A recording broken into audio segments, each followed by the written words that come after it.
ஒரு மனிதனுக்கு 2 குமாரர்கள் இருந்தார்கள். அந்த 2 குமாரர்கள் இளையவன் தன் தகப்பனிடம் ஆஸ்தியில் என் பங்கை பிரித்து தர வேண்டும் என்று கேட்கிறான். அந்த தகப்பனும் அந்த ஆஸ்தியை பிரித்து கொடுக்கிறான். சில நாளைக்கு பின்பு அந்த இளைய மகன் தூர தேசத்துக்கு பிரயாணப்பட்டு போய் அங்கே துன்மார்க்கமாய் தன்னுடைய நாட்களை கழிக்கிறான். அவனுடைய ஆஸ்திகள் எல்லாம் அழித்து போடுகிறான்.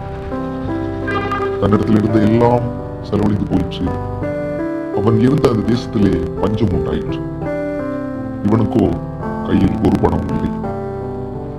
அந்த தேசத்திலே ஒரு மனிதனிடத்தில் போய் அவன் சேர்ந்து கொள்கிறான். அவன் இந்த இளைய மகனுக்கு பண்டிகளை மேய்க்கும் வேலைகளை கொடுக்கிறான். அவன் அந்த பண்டிகளை மேய்த்துக் கொண்டிருந்தான். சரியான ஆகாரம் கிடைக்கவில்லை.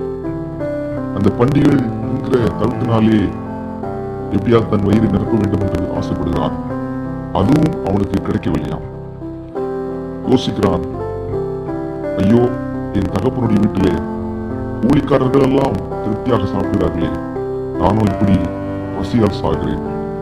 நான் என் அப்பாவிடத்துக்கு போகிறேன். நான் பரத்துக்கு விரோதமாகவும் உமக்கு விரோதமாகவும் பாவம் செய்தேன் என்று சொல்லி உம்முடைய குமாரன் என்று சொல்லப்படுவதற்கு நான் பார்த்தனல்ல, என்னை ஒரு வேலைக்காரனாவது ஏற்றுக்கொள்ளும் என்று சொல்ல போகிறேன் என்று சொல்லி வேகமாக எழுந்து புறப்பட்டு தன் தகப்பனிடத்தில் வருகிறான்.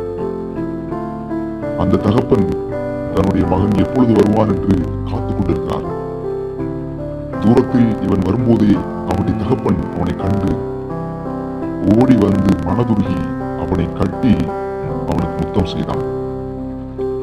இந்த குமாரன், தகப்பனே, வரத்துக்கும் உமக்கு விரோதமாக பாவம் செய்து விட்டேன்.